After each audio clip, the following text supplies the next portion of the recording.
ওকে, স্বাগতম। তো আমরা একটা ম্যাথ নিয়ে কথা বলবো। বেসিক্যালি মানে এই ম্যাথটা ঘাত বলের, ওকে, বলের ঘাত বলের এটা নিয়ে। তো ম্যাথটা কীরকম? ম্যাথটা এরকম যে ধরো তোমার দেয়া আছে এই একটা গ্রাফ, ওকে, এটা কার গ্রাফ? এটা সাইন ফাংশনের গ্রাফ। আমরা জানি সাইন ফাংশনের গ্রাফ কোথা থেকে শুরু হয়? মূলবিন্দু থেকে শুরু হয়, মাথায় রেখো। 0 থেকে শুরু হয়, 0 0 থেকে শুরু হয়, এখান থেকে শুরু হয়। তো এটা যেহেতু শুরু হয়েছে, এটা সাইনের গ্রাফ। তো বলে দিছে সাইনের গ্রাফে এইদিকে বলছে এটা টাইম, এক্স অক্ষ বরাবর আমরা টাইম বসাইছি, আর ওয়াই অক্ষ বরাবর আমরা ফোর্স বসাইছি, ঠিক আছে, ফোর্স বল বসাইছি। সো এবং যেহেতু বুঝতেই পারতেছো, যদি একটা পরিবর্তনশীল মানে কনস্ট্যান্ট বা ধ্রুব বল থাকতো তাইলে তার গ্রাফটা এরকম হইতো, মনে রাখবা, এরকম। ওকে, টি আর এফ মানে বলটা চেঞ্জ হইতো না, সময়ের সাথে বলটা চেঞ্জ হইতো না। বাট যেহেতু গ্রাফটা এইরকম ঢেউ খেলানো, তার মানে এইটা হইলো তোমার মানে পরিবর্তনশীল বল। তো বলের মানটাও বলে দিয়েছে, বলের মানটা বলে দিয়েছে যে 100 সাইন, ওকে, সাইন টি। এখন আমাদেরকে বলছে যে প্রশ্ন করছে যে পাই সেকেন্ডে বলের ঘাত বের করো, বলের ঘাত ওয়াট, ঠিক আছে। এখন এই জিনিসটাকে আমি একটু জুম করে, জাস্ট এই জায়গাটাকে আমি একটু জুম করে আঁকি, বড় করে আঁকি, ওকে। তো এটা 0, মনে রাখবা সাইন ফাংশনের এই মূলবিন্দুটা শুরু হয় 0, আর এই ঠিক এই জায়গাটা হয় π/2, আর এইটা হয় কত? পাই, মানে 90 করে ব্যবধান, এই জায়গায় 90 পরে 90। সো যেহেতু বলছে পাই সেকেন্ডে বলের ঘাত, তার মানে আমাদের এতটুকু এরিয়াটা বের করতে হবে। আমরা যদি কষ্ট করে এতটুকু এরিয়া বের করতে পারি তাইলে আমরা কেল্লাফতে মানে অঙ্ক হয়ে গেছে। দেখি কেমনে আমরা বের করতে চাই। আমরা জানি কিন্তু, ওকে, এফ ও টি এর এরিয়া কি নির্দেশ করে? ঠিক আছে, গ্রাফে এফ ও টি এর এরিয়াটাই আমাদের বলের ঘাত নির্ণয় মানে নির্দেশ করে। ফাইন। তো আমরা যদি বলি যে যেহেতু যেহেতু পরিবর্তনশীল বল, কেমনে বুঝলাম? এই যে টি আছে না, তা টিটা পরিবর্তন হইলে বলটাও পুরো পরিবর্তন হয়ে যায়, সাইন ফাংশন যেহেতু। তো আমরা পরিবর্তনশীল বলের জন্য আমরা কী জানি? বলের ঘাত কেমনে বের করে? যে equal to integration of, okay, F D T. এখন লিমিট বসাইতে হয়, ইন্টিগ্রেশনের ইন্টারেস্টিং পার্ট হয়ে যে লিমিট বসাইতে হয়। লিমিট বসাইবে এখানে কোথা থেকে, মানে তুমি কতটুকু এরিয়া কোথা থেকে শুরু করছো এবং কোথা থেকে শেষ করবা। দেখো আমরা কিন্তু এই জায়গাটার ক্ষেত্রফল বার করতে চাই, তার মানে আমি এই জায়গা থেকে শুরু করছি, মানে 0 থেকে শুরু করছি আর শেষ করছি কোথায়? আমাদের টাইমটা পাইয়ে বলছে পাই সেকেন্ডে, 0 থেকে পাই, অর্থাৎ আমি 0 থেকে শুরু করছি আর পাই সেকেন্ড পর্যন্ত আমি টার্ন মানে নিছি, ওকে। তাহলে 0 টু পাই, আর এফ এর মান বসাই, এফ এর মান আমরা পাইছি 100 সাইন টি ডিটি, ওকে। 100টা কনস্ট্যান্ট, এটাকে আমরা বাইরে বের করে আনি। আমরা জানি ডিফারেন্সিয়েশনের মতোই কনস্ট্যান্ট থাকে, আমি বাইরে বের করে নিতে পারি। 0 টু পাই আর সাইন টি ডিটি। তোমাদের মনে থাকার কথা, integration of sine x dx, okay. এটার সূত্র কি? Minus cos x. সো এখানে কি হবে? 100 থাকুক আর মাইনাস কস এক্স, এক্স বলতে এখানে টি, আর লিমিটটা বসবে 0 টু পাই, ওকে। এখন এই লাইনটা আমি এখানে করতেছি। তাহলে আমরা এই লাইনটা যদি করি তাহলে দেখো যে ইকুয়াল টু পাইতেছি 100 থাকুক 100, আর বাকিটা তো জানো, প্রথমে বসাতে হবে আপার লিমিট, এরপরে লোয়ার লিমিট, অর্থাৎ মাইনাস কস, এই যে টি এর জায়গায় প্রথমে পাই সূত্রের মাইনাস, আর আবার কস, ঠিক আছে, কস বলতে মাইনাস কস আর 0, টি এর জায়গায় 0। দেখো কি হয়, যে ইকুয়াল টু 100 মাইনাস কস পাই এর মান কত? cos 180 ডিগ্রি মান হলো -1 নাকি 0, আচ্ছা যত হোক, এটার মান দেখবা, দেখে যা হয় এখান থেকে বিয়োগ করে এর মানটা বের করে নিতে পারবা হোপফুলি, ওকে। অঙ্কটা বোঝা গেছে হোপফুলি। তারপর আসি আমরা এই টপিক শেষ, মানে অঙ্ক শেষ এটা। তারপর আসি আমরা ভরবেগের, রৈখিক ভরবেগের নিত্যতা। রৈখিক ভরবেগ, ভরবেগের সংরক্ষণশীলতা বা নিত্যতা, সংরক্ষণশীলতা। ওকে, এটা কী বলে? রৈখিক ভরবেগের সংরক্ষণশীলতা নীতিটা কী বলে? খাতায় লেখা ভালো করে, যে দুইটা বস্তুর মধ্যে শুধু ক্রিয়া প্রতিক্রিয়া বল ছাড়া অন্য কোনো বল কাজ না করলে, ওকে, ওই সিস্টেমের বা ওই দুইটা বস্তুর মোট ভরবেগের পরিবর্তন ধ্রুব হয়। অর্থাৎ আগে সংঘর্ষের আগে যা ভরবেগ থাকে, সংঘর্ষের পরে সেম ভরবেগ থাকে। খেয়াল করো, একটা বস্তু ধরো m1 ভরের বস্তু u1 একটা বেগ নিয়ে সামনের দিকে যাইতেছে। আরেকটা বস্তু 9 পড়ছো তুমি এগুলো, m2, ওকে, আরেকটা m2 বস্তু u2 বেগ নিয়ে সামনের দিকে যাইতেছে। কিছুক্ষণ পর তাদের মধ্যে সংঘর্ষ হইল, ওকে, সংঘর্ষের পর একটা এইদিকে চলে আসছে, ওকে, আরেকটা এইদিকে চলে আসছে।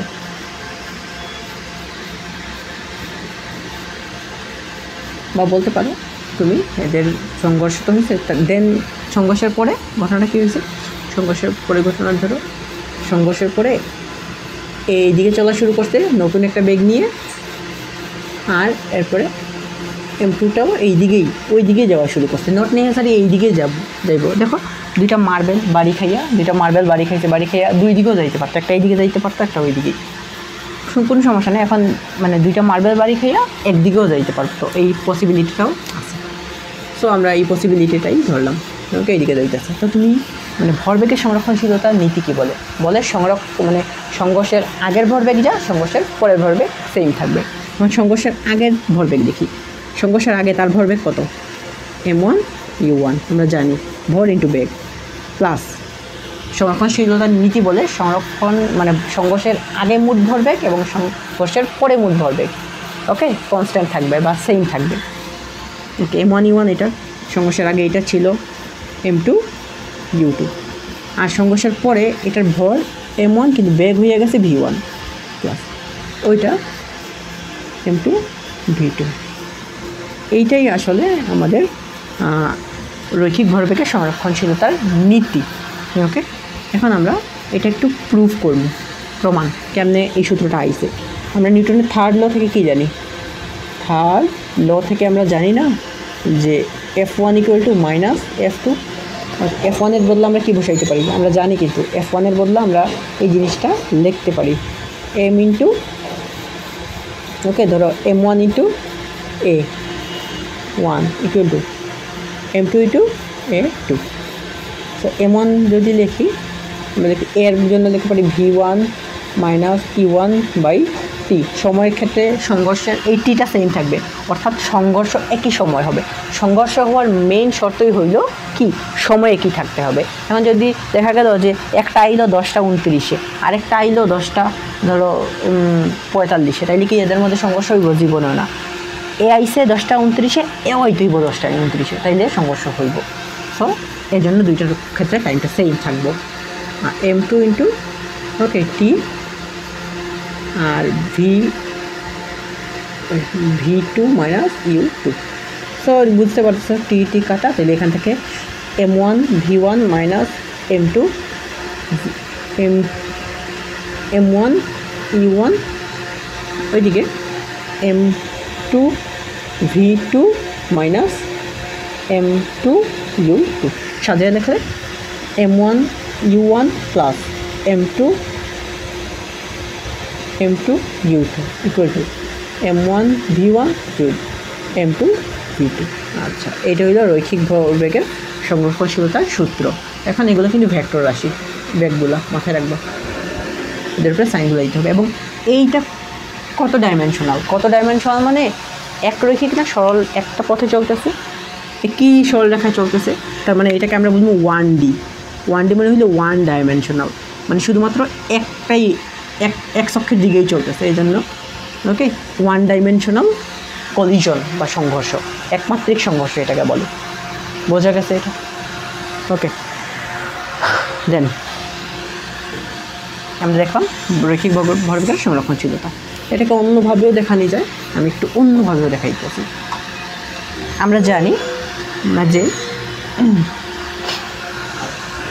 নিউটনের থার্ড ল থেকে আমরা জানতাম না যে F1 equal to okay dp1 dt, F2 equal to, মানে এটা নিউটনের সেকেন্ড ল থেকে জানতাম, dp2 dt, টাইমটা সেম থাকবে। এখন আমরা জানি থার্ড ল থেকে, ফ্রম থার্ড আমরা জানতাম না যে F1 equal two minus F2, অর্থাৎ ক্রিয়া প্রতিক্রিয়া বল সমান এবং বিপরীত, এই জন্য মাইনাসটা। F1 এর মান বসাই d ইন্টু dp1, তারপরে dt, আচ্ছা, এরপরে equal to minus dp2 dt, দুটাকে একসাথে আনি, dp1 dt যোগ dp2 dt equal to 0। Okay, fine.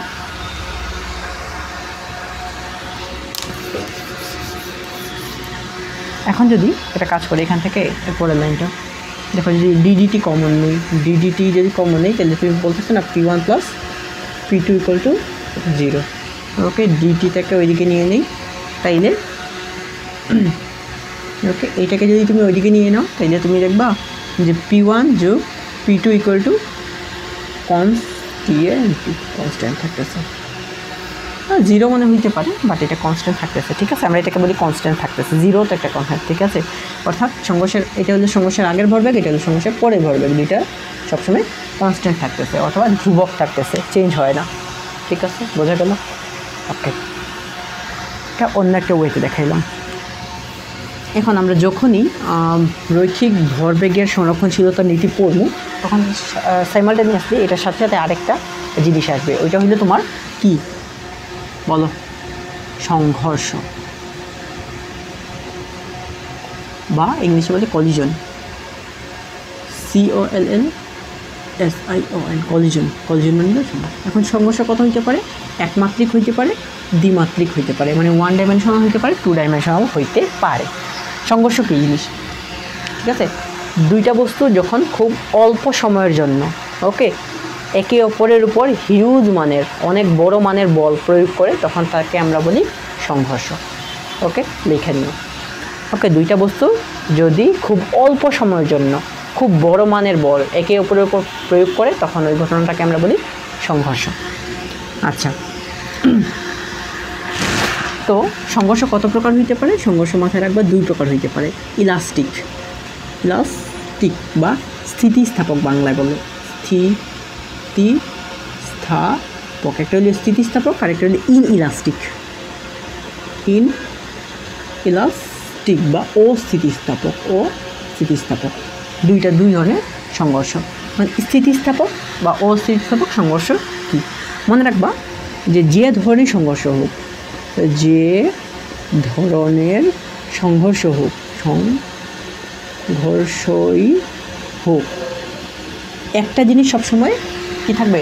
সংরক্ষণশীল থাকবে বা কনজার্ভ থাকবে বা সেম থাকবে। সংঘর্ষই হোক, অলওয়েজ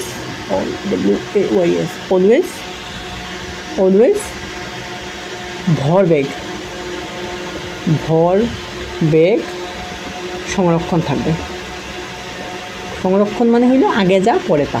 ঠিক আছে, সংরক্ষণ কথাটার মানে হইল, সংরক্ষণশীল কথাটার মানে হইল যা আগে, সংঘর্ষের আগে যা পরে সেই। সংঘর্ষের আগে যদি 5 হয়, সংঘর্ষের পরে হইব 5।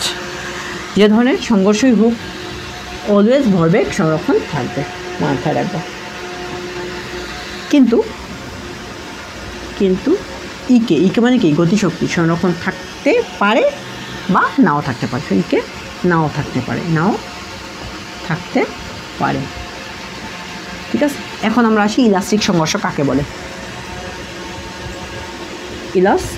ইলাস্টিক সংঘর্ষ কি মনে রাখবা, যে সংঘর্ষে ভরবেগ মানে মোমেন্টাম এটা কনজার্ভ থাকে, কনজার্ভ মানে সংরক্ষণশীল, এটা সংরক্ষণশীল থাকে, বাট এর সাথে সাথে এর সাথে সাথে গতিশক্তিও সংরক্ষণশীল থাকে। যে সংঘর্ষে ওকে ভরবেগের সাথে গতিশক্তিও সংরক্ষণশীল থাকে, ওকে দুইটাই কনজার্ভ মানে হলো সংরক্ষণশীল, দুইটাই কনজার্ভ থাকে, সেই ধরনের সংঘর্ষকে আমরা ইলাস্টিক সংঘর্ষ বলবো। আর ইনইলাস্টিকে ঘটনাটা কী হয়, পি কনজার্ভ থাকে সমস্যা নাই, কিন্তু ইকেটা মানে গতিশক্তিটা কনজার্ভ থাকে না। মানে সংঘর্ষে দেখা যায় সংঘর্ষের আগে গতিশক্তি একরকম, সংঘর্ষের পরে গতিশক্তি হয়ে গেছে অন্যরকম। Okay fine. এখন আমরা একটা সূত্র আমরা ডিরাইভ করার চেষ্টা করব।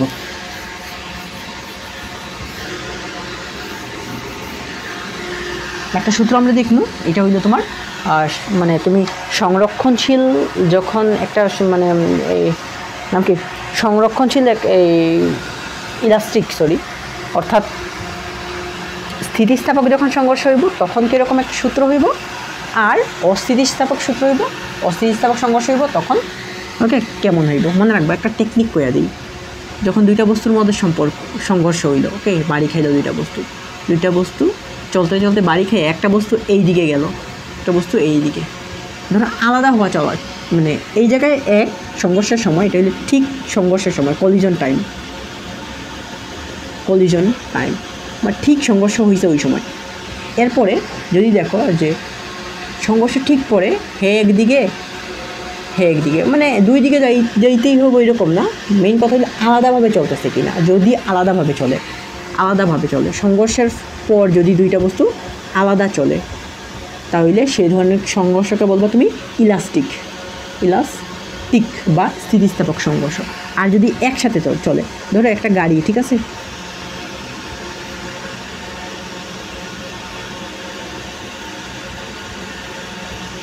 এদিকে যাওয়ার সময় ধরো একটা আরেকটা গাড়ির সাথে সংঘর্ষে লিপ্ত হইল,